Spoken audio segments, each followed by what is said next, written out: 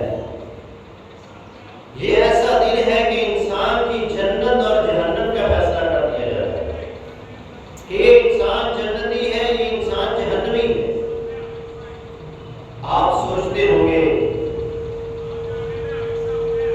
آپ یہ خیال کر رہے ہوں گے کہ انسان کی پوری زندگی ایک طرف ہے، اور یہ زندگی کا آخری دن، دنیا کا آخری دن، اور اس کے بارے میں یہ ہے کہ اس کی جنت اور جہنم کا فیصلہ ہوگا۔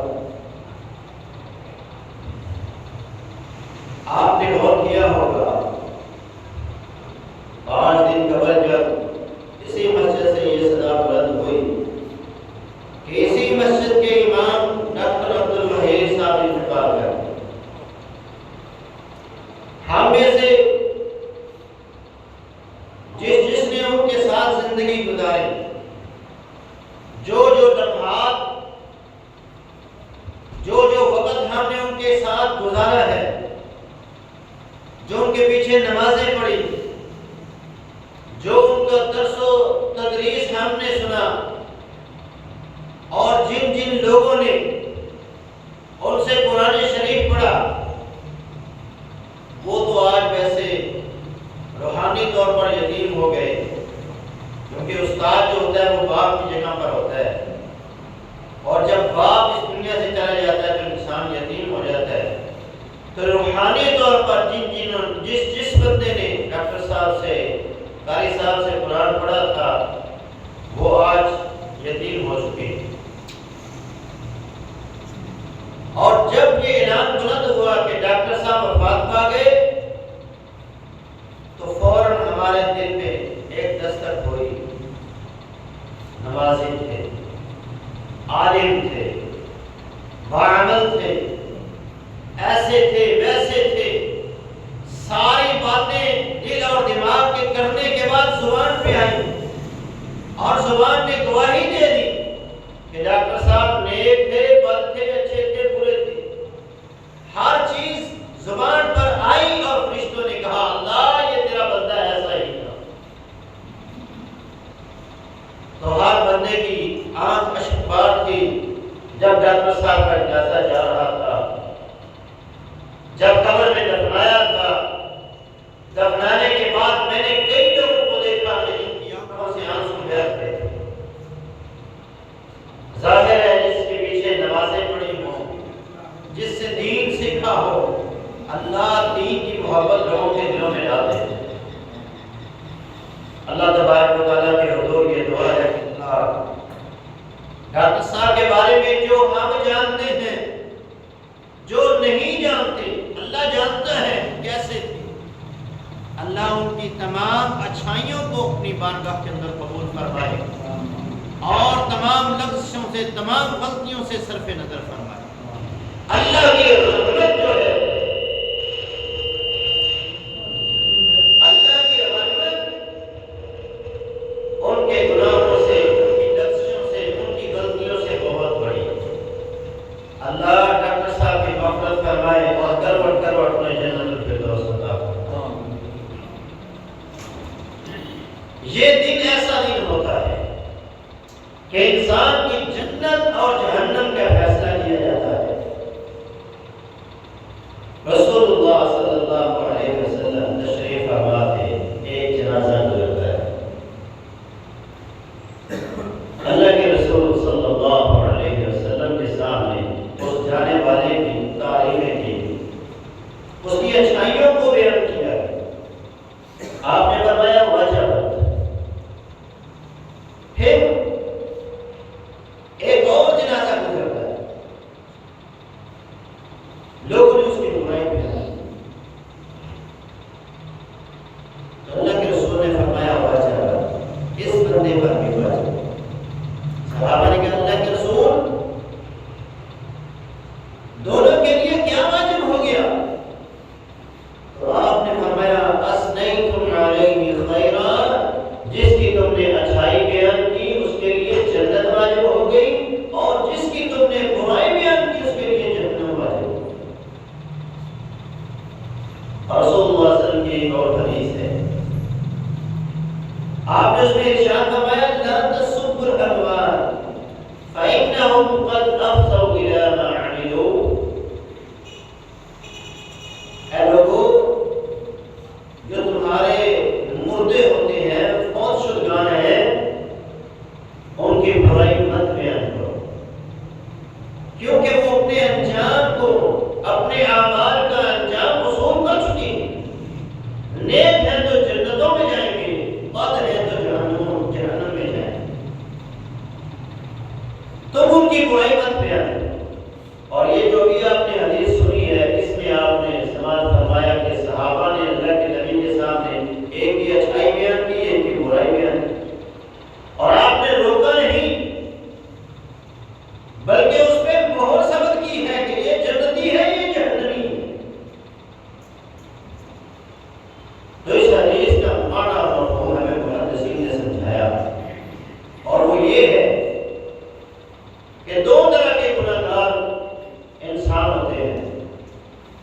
ایک وہ گناہگار جو اپنے گناہ پر نادم اور شرمندہ ہوتا ہے، اسے اپنی غلطی کا احساس ہو جاتا ہے کہ مجھ سے یہ غلطی ہوگی، اب وہ اللہ کے سامنے گڑ گڑاتا ہے، روتا ہے، معافی مانگتا ہے، اپنے گناہ کی سزا بھگتتا ہے۔ اور دوسری طرف وہ بندہ ہے جو اپنے گناہ پہ نادم نہیں ہوتا، شرمندہ نہیں ہوتا، بلکہ گناہ کر کے فخر کرتا ہے، جان بوجھ کر ایک کے بعد دوسرا گناہ کرتا ہے، ظلم کرتا ہے، انتہا کر دیتا ہے۔ پہلے قسم کے لوگوں کی برائی کو نہ اللہ کے رسول نے سنا ہے اور نہ ہی کسی کو کرنے کی اجازت دی۔ نبی علیہ السلام کے پاس ایک عورت آتی ہے، کامدیہ خاندان کی یہ عورت ہے، زنا کا ارتکاب کر رہے ہیں۔ رسول اللہ صلی اللہ علیہ وسلم کی پوری زندگی میں 2-3 کیس آئے ہیں زنا کے، جن پہ حد کھانی۔ آپ کے پاس یہ کیس آتا ہے، رسول اللہ صلی اللہ علیہ وسلم سے وہ عورت آگے کہتی ہے طہرنی یا رسول اللہ، اے اللہ کے رسول مجھے پاک کر دیجیے۔ آپ نے کہا کیا گناہ ہو گیا؟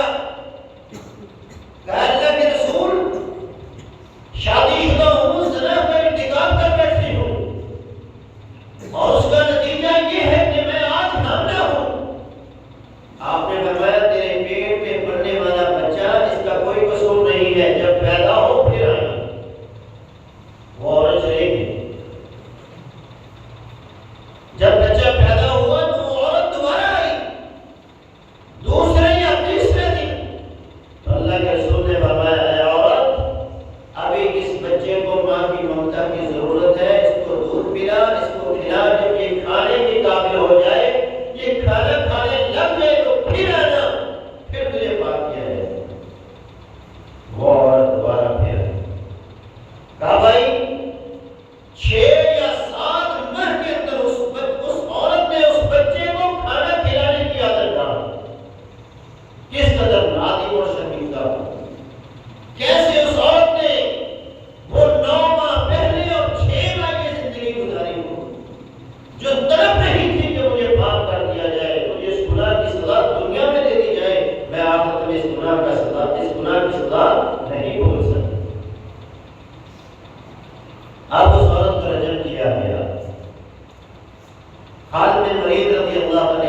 لگی اس کے سر پر ماری، اس کے سر سے خون نکلتا ہے اور وہ خون خالد رضی اللہ عنہ کے کپڑوں پر گرتا ہے۔ وہ کہتے ہیں اے گندی عورت، جاتے ہوئے میری کپڑوں کو بھی گندا کرتی۔ اللہ اکبر، یہ آواز جب رسول اللہ صلی اللہ علیہ وسلم کے کانوں میں پڑی تو آپ نے فرمایا ماں خیر یا خالد، اے خالد یہیں پہ رک جاؤ، آگے بات مت کرنا۔ لقد تابت توبة لو قسم على 40 رجلا من اهل المدینہ لغفر لهم۔ اے خالد، اس نے ایسی توبہ کی ہے، ایسی توبہ کی ہے، اگر اس کی توبہ کو مدینے کے 40 گنہگاروں پر بانٹ دیا جائے تو اللہ ان 40 گنہگاروں کو معاف کرتا ہے۔ یہ نادم تھی، یہ شرمندہ تھی، اپنی غلطی پہ پشیمان تھی کہ مجھ سے غلطی ہو گئی۔ اللہ کے رسول صلی اللہ علیہ وسلم نے اس کی غیبت کو سننا بھی گوارا نہیں کیا، بلکہ اس کی شان، اس کی عظمت اور اس کے مقام ہو گیا۔ اسی طرح کے ایک اور صحابی کا نام وائل اسلمی رضی اللہ عنہ، یہ رسول اللہ صلی اللہ علیہ وسلم کے پاس آئے اور آگے کہا اللہ کے رسول مجھے معاف کر دیجئے، زنا کا ارتکاب کر بیٹھا۔ آپ کے سامنے بیٹھا ہوا تھا، آپ نے منہ دوسری طرف کر لیا، وہ دوسری سائڈ سے آ گیا، آپ نے دوسری سائڈ پہ منہ کیا تو وہ اس طرف آ گیا۔ بار بار اللہ کے رسول سے بات دہراتا رہا۔ آپ نے فرمایا دیکھو کہیں یہ پاگل تو نہیں ہے، مجنون تو نہیں ہے، دیوانہ تو نہیں ہے؟ آگے اللہ کے رسول نہیں، یہ صحیح ہے۔ آپ نے فرمایا چیک کرو کہیں اس نے شراب تو نہیں پی، نشے میں تو نہیں ہے؟ فرمایا اللہ کے رسول نشے میں بھی نہیں ہے۔ آپ نے فرمایا اچھا پھر اسے لے جاؤ اور اسے پتھر بار بار کا رجم کرو۔ صحابہ لے گئے اور پھر اسے زمین میں کڑک کھود کے گاڑ دیا گیا، پتھر مارے گئے۔ اب موت کی شدت، پتھر لگنے کی تکلیف بہت زیادہ تھی، تو وہ وہاں سے نکلے اور بھاگ۔ صحابہ نے پکڑ لیا، پکڑ کے پھر زمین میں گاڑا اور پتھر مار کے اس کو ختم کر دیا۔ صحابہ نے اس کے بارے میں باتیں کی، لوگ کہنے لگے اللہ نے اس کے گناہ پر پردہ ڈالا، اس نے اپنا راز فاش کر کے اپنے آپ کو ہلاک کر دیا۔ کسی نے کتے کے ساتھ نعوذ باللہ تشبیہ دی، کیسی موت مر گیا۔ اللہ کے رسول صلی اللہ علیہ وسلم نے جب وہ باتیں سنی، آپ مسجد میں تشریف لائے، آپ ممبر پر چڑھے، آپ نے لوگوں کو مخاطب کیا، کہا لقد تاب توبة لو قسم على أمة محمد صلی اللہ علیہ وسلم لغفرت۔ فرمایا اس نے ایسی توبہ کی ہے جس کی تم برائی میں اندر رہے ہو،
غلطی ہے، ان غلطیوں کے باوجود یہ اللہ کے نبی کی امت کے ساتھ محبت تھی، رحمت تھی، آپ کا دل نرم تھا۔ نبی علیہ السلام نے جنازہ پڑھایا، اللہ نے قرآن نازل فرمایا استغفر لهم او لا تستغفر لهم وان تستغفر لهم 70 مرة فلن يغفر الله لهم۔ آپ ان کے لیے بخشش مانگے یا نہ مانگے، ہم نے انہیں معاف نہیں کر سکتے۔ آپ ان کے لیے اگر 70 بار بھی بخشش مانگیں گے ہم پھر بھی معاف نہیں کریں گے، ہم پھر بھی معاف نہیں کریں گے۔ اور پھر آگے اللہ نے کہا وَلَا تُصَلِّ عَلَىٰ أَحَدٍ مِّنْهُمْ مَاتَ أَبَدًا وَلَا تَقُمْ عَلَىٰ قَبْرِهِ۔ ان میں سے اگر کوئی فوت ہو جائے، اب کیونکہ منافقین کی لسٹ اللہ کے نبی صلی اللہ علیہ وسلم کو دے دی گئی تھی کہ یہ بندے منافق ہیں، آپ سے کہا گیا ان میں سے اگر کوئی فوت ہو جائے تو اس کا جنازہ بھی نہیں پڑھانا، اس کی قبر پر آ کر اس کے لیے دعائے مغفرت بھی نہیں کرنا۔ تو جنازے کا دن بڑی اہمیت کا حامل دن ہے۔ دنیا سے ایسے نہ جائیں کہ مظلوم آپ کو بددعائیں دے رہے ہوں، مظلوم ہاتھ اٹھا کر آپ کے لیے بددعائیں کر رہے ہوں۔ دنیا سے ایسے جائیں کہ لوگ آپ کی جدائی کے اندر رو رہے ہوں، لوگ آپ کے جانے کا غم محسوس کر رہے ہوں، وہ آپ کے جانے کا غم بھلا نہ سکے۔ کہیں ایسا نہ ہو جیسے قصور میں ہوا، ایک بہن اپنے بھائی کے جنازے میں آتی ہے، لوگوں نے میت کو دفن کیا، مولوی صاحب نے ہاتھ اٹھائے، اس کی بخشش مغفرت کے لیے دعائیں کرنے لگا، اے اللہ اس کو معاف کر دے، اے اللہ اس سے منکر اور نکیر سوال و جواب کرنے کے لیے آئیں گے، اے اللہ اس کو معاف فرما دے، اللہ اس کو یہاں ثابت کرنی عطا فرما دے، اس کی قبر کو جنت بنا دے۔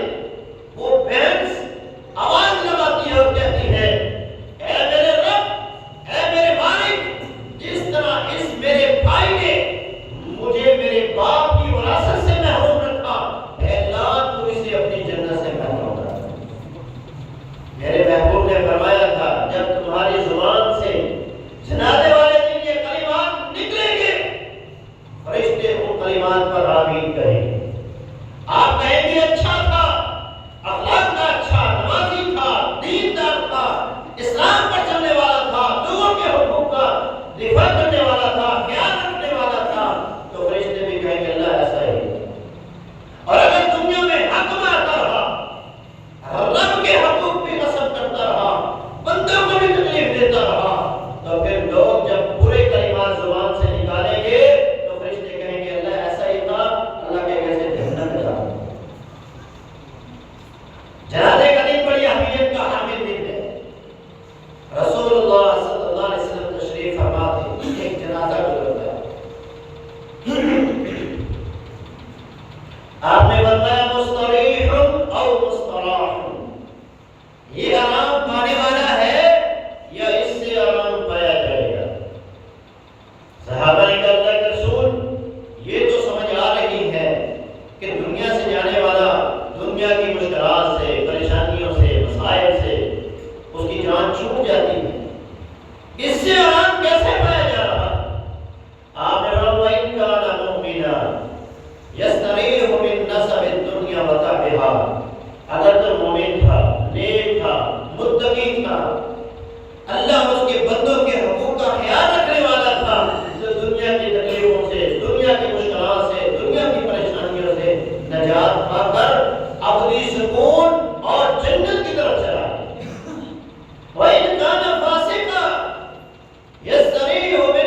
نماز، فردی روزے، فردی زکات، بس یہی کام کرتی تھی۔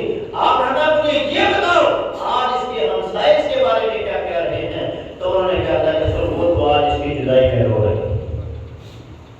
آپ نے کہا ہے یا پھر جنت، یہ جنت میں چلی گئی۔ ہمسایوں کو تنگ کرنے والی عورت، اس کی وفات پر ہمسایوں کے اچھے کلمات یا برے کلمات جب ادا ہوں گے تو اس کی جنت اور جہنم کا فیصلہ کرتے ہیں۔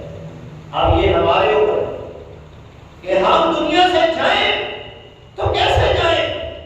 ایسے کہ لوگ ہم پر تھو تھو کر رہے ہوں، یا ایسے جائیں کہ لوگ ہماری جدائی کے اندر رو رہے ہیں، لوگوں کو تکلیف ہو ہمارے دنیا سے جانے کی۔ کہیں ایسا نہ ہو کہ لوگ خوشیاں منائیں کہ اللہ کا کرنا ہوا، اللہ نے اچھا کیا اس سے ہماری جان چھوڑ۔ یہ جنازے کا دن بڑی اہمیت کا حامل دن ہے۔ آپ اس دن کو اپنے سامنے رکھیں اور اپنی تیاری کریں، کیونکہ اللہ کے رسول صلی اللہ علیہ وسلم نے فرمایا تھا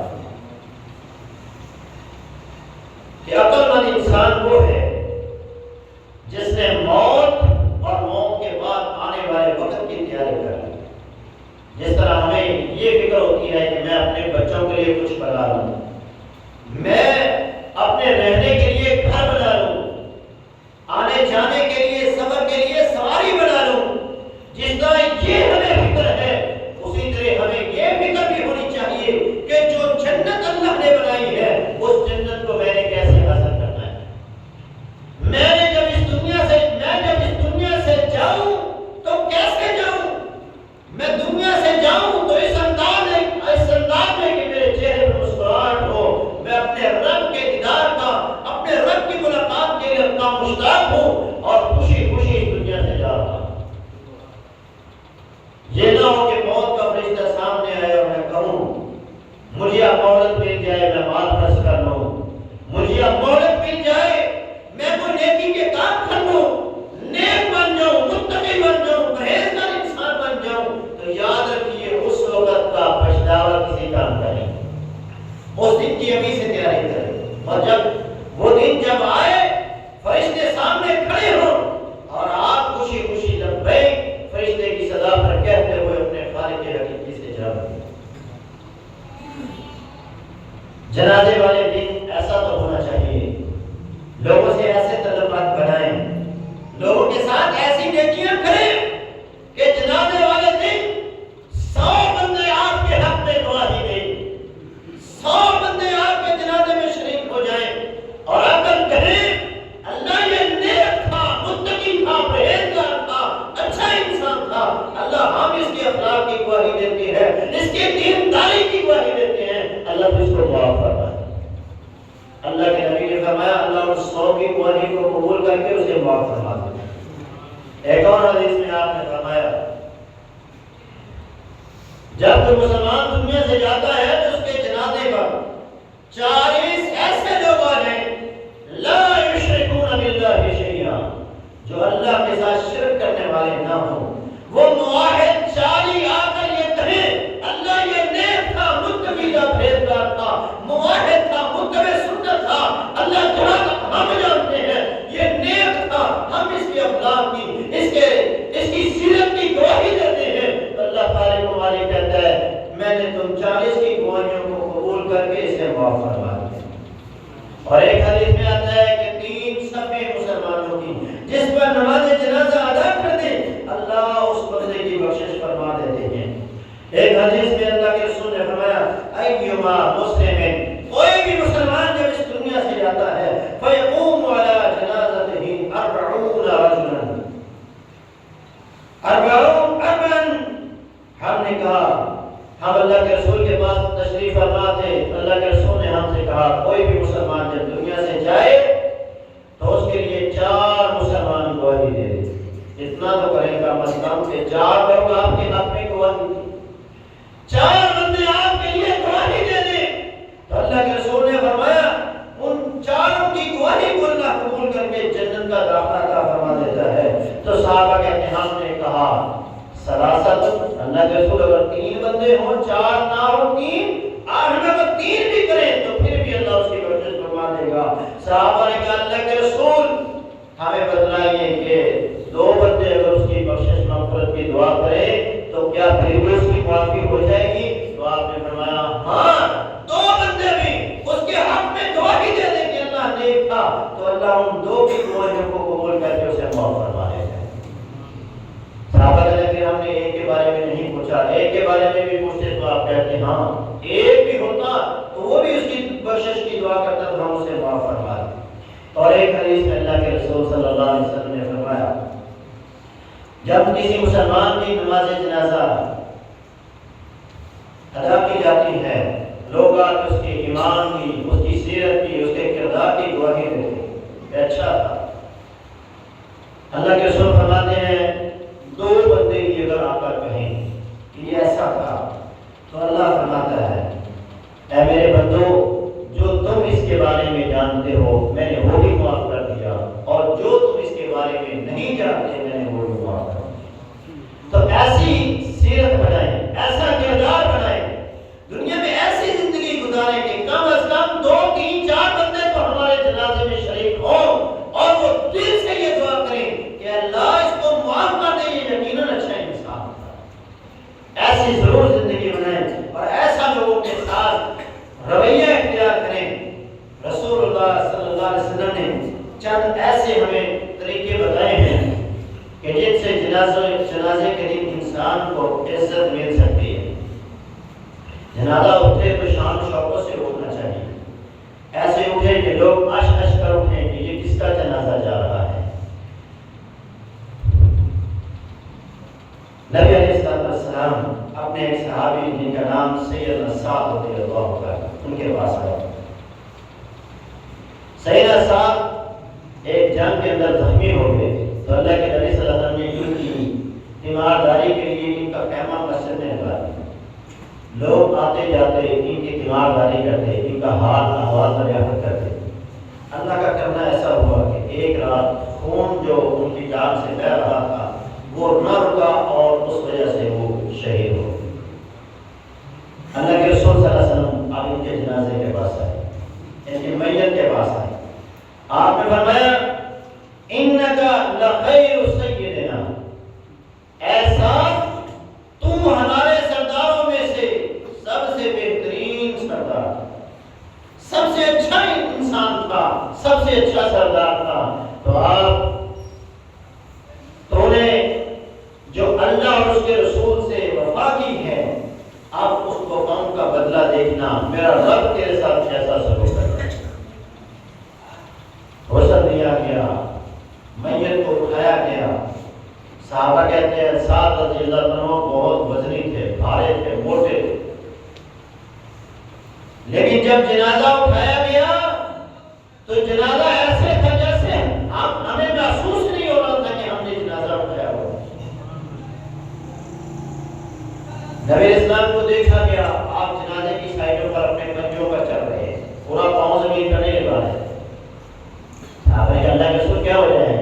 فرمایا کتنی کثیر تعداد میں آج ملائکہ زمین پر آئے ہیں اور ساتھ کے جنازے میں شریک ہیں، ان کی میت کو اٹھا کے لے جا رہے ہیں، مجھے جگہ نہیں مل رہی تھی کہ میں پاؤں کہاں رکھوں۔ نبی علیہ السلام نے ان کا جنازہ پڑھایا اور آپ نے فرمایا تحرکت العرش لموت سالم، ساتھ کی موت پر آج اللہ کے عرش نے بھی حرکت کی ہے، اسے بھی دکھ ہوا ہے۔ جب دنیا سے کوئی نیک انسان جاتا ہے تو یہ دیواریں، یہ پتھر، یہ درخت، ایک ایک چیز جہاں سے وہ نیک انسان گزرتا ہے، جہاں وہ سجدہ کرتا ہے، جہاں سے اس کے نیک اعمال آسمان کی طرف اٹھائے جاتے ہیں، ہر چیز اس دن اس کے غم کے اندر ڈوبی ہوتی ہے۔ اسی طرح حضرت سعد کی موت پر اللہ کے عرش نے بھی غم کا اظہار کیا۔ پھر اللہ کے رسول فرماتے ہیں میں نے جبریل کو دیکھا ہے 70,000 فرشتوں کی معیت کے اندر وہ بھی آئے ہوئے ہیں اور وہ نماز جنازہ میں شریک ہوئے۔ 70,000 فرشتوں نے نماز جنازہ اللہ کے رسول صلی اللہ علیہ وسلم کے پیچھے ادا کیا اور نبی علیہ السلام نے اتنی دعائیں کی، صحابہ نے پیچھے رشک کیا، آج یہ نہ ہوتا ہمارا جنازہ ہوتا۔ تو جو بندہ اپنا سب کچھ اسلام کے لیے وقف کر دیتا ہے، اپنا وقت، اپنا مال، اپنی جان اسلام کے لیے قربان کرتا ہے، اللہ اسے جنازے والے دن عزتوں سے نواز دیتا ہے۔ سیدنا جابر رضی اللہ تعالیٰ عنہ رسول اللہ صلی اللہ علیہ وسلم کے پاس تشریف لائے، اے اللہ کے رسول، میرا باپ دنیا سے چل بسا، میدان احد میں شہید ہو گیا، 9 بہنوں کا بوجھ مجھ پہ چھوڑ کے گیا، میرے لیے 9 بہنیں چھوڑ کر گیا ہے، اب ان کی دیکھ بھال، ان کی کفالت اور ایک قرضہ جو ہے وہ بھی میرے ذمہ ہے جو میرے باپ کا۔ مجھے بتائیے میرا باپ اگر جنت میں ہے تو میں صبر کر لیتا ہوں، اگر میرا باپ جنت میں نہیں ہے تو پھر مجھے اجازت دے دیجیے میں دن کی پڑھاس نکال دوں، کوئی نوحہ کر لوں، کوئی آہو بتا کر لوں۔ اللہ کے رسول صلی اللہ علیہ وسلم نے فرمایا، اے جابر، تیرے باپ کے ساتھ جو رب نے سلوک کیا ہے، آج تک ایسا انعاموں کے نام اللہ نے کسی کو نہیں کیا۔ فرمایا اللہ کے رسول کیا ہوا میرے باپ کے ساتھ؟ فرمایا اللہ نے تمام حجاب، تمام پردے اٹھا دیے اور تیرے باپ عبداللہ کو اپنے سامنے اٹھا کے کہا، اے عبداللہ خواہش کر، تیری کیا خواہش ہے، تیری خواہش کو پورا کیا جائے۔ تو اس نے کہا اللہ میری خواہش یہ ہے کہ تم مجھے دنیا میں لٹا دے، میں تیرے رستے میں ایک بار اور کٹنا چاہتا ہوں۔ تو اللہ نے فرمایا یہ میری رسول کے خلاف ہے، جو ایک دفعہ میرے پاس آ گیا اور واپسی کا چانس نہیں۔ تو تیرے رب نے تیرے باپ کے ساتھ یہ سلوک کیا ہے۔ تو جو دین کے لیے اپنے آپ کو وقف کر دیتے ہیں، جو اسلام کے لیے اپنی جان کی بازی لگا دیتے ہیں، اپنے مال کو خرچ کر دیتے ہیں، اپنے وقت کو خرچ کر دیتے ہیں، اللہ جنازوں والے دن انہیں عزتوں سے نواز دیتا ہے۔ امام ابن تیمیہ رحمۃ اللہ علیہ اپنے وقت کے نامور محدث، فقیہ، 50-53 سال ان کی عمر تھی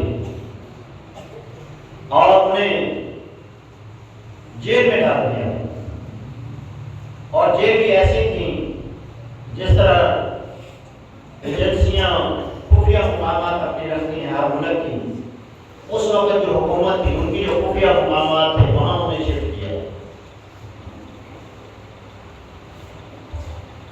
امام ابن تیمیہ رحمۃ اللہ علیہ اور ان کا بھائی بھی ان کے ساتھ، وہ کہتے ہیں ہم نے اس جیل کے اندر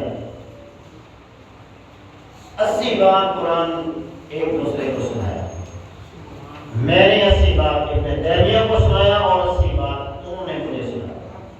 جب 81ویں بار ہم پڑھ رہے تھے قرآن، ایک دوسرے کو سنا رہے تھے، تو کہا جب آپ نے یہ آیت پڑھی ان المتقین فی جنات ونہر فی مقعد صدق عند ملیک مقتدر، اس آیت کو پڑھا تو اسی آیت پر آپ کی روح پرواز ہے۔ صاحب میں سوچ رہا تھا ان کا جنازہ پڑھانا ہے، کیسے پڑھاؤں گا، ان کے کفن دفن کا انتظام کیسے کیا جائے گا۔ کہا ہمیں وہاں سے نکالا گیا تو میں دیکھتا ہوں دمشق سے 2 لاکھ کے قریب لوگ آئے اور انہوں نے ابن تیمیہ کا جنازہ پڑھا۔ جو لوگ اسلام کے لیے قربانیاں دیتے ہیں، اللہ انہیں جنازوں والے دن ضرور عزتوں سے نوازتا ہے۔ امام احمد بن حنبل رحمۃ اللہ علیہ کا واقعہ بڑا مشہور ہے۔ خلق قرآن کا مسئلہ جب ان کے دور میں اٹھا تو انہوں نے لچک نہ دکھائی، اور جب وقت کے قاضی نے جھکنے کے لیے کہا تو انہوں نے کہا فرق بیننا وبینکم یوم الجنائز، میرا اور تمہارا فرق اس دن محسوس ہوگا جب ہمارے جنازے اٹھیں گے۔ تو چشم فلک نے وہ سین دیکھا کہ جب اس قاضی کی نماز جنازہ ادا کرنے کے لیے لایا گیا تو